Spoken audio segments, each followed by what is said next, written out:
And then we will see whether North Korea is indeed or not supporting Russia's illegal war in Ukraine.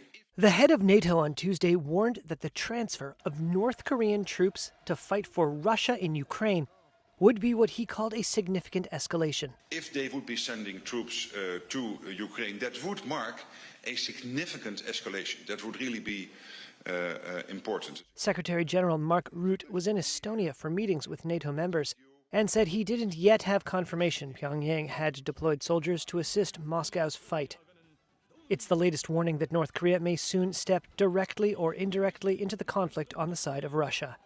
Here's the UK Defence Minister speaking in Parliament on Tuesday. It is now highly likely that the transfer of hundreds of combat troops from North Korea to Russia has begun. The Kremlin on Monday declined to directly answer a question on whether North Korean troops were going to fight in Ukraine. A Kremlin spokesman said Moscow's cooperation with Pyongyang was not directed against third countries.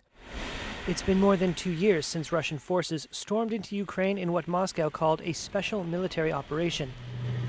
But tenacious defenders armed with Western weaponry drove back the initial onslaught, and what appeared intended to be a quick conquest turned into a long and bloody war. Moscow has been forced to supplement its military with new conscripts to sustain the fight. The latest reports suggest it may now be looking beyond its own borders for soldiers. South Korea's spy agency said last week that North Korea had shipped 1,500 special forces troops to Russia's Far East for training at military bases, and that they were likely to be deployed for combat in Ukraine.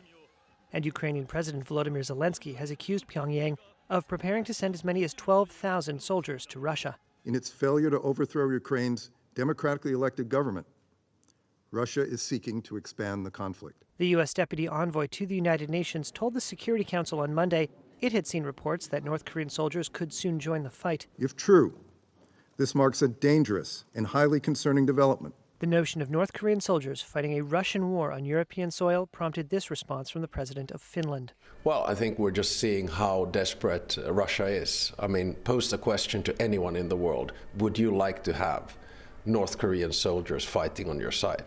And the answer is probably no. South Korea's Deputy National Security Advisor said on Tuesday that Seoul would consider countermeasures, which could mean directly supplying lethal weapons to Kiev in response to closer military ties between Russia and North Korea.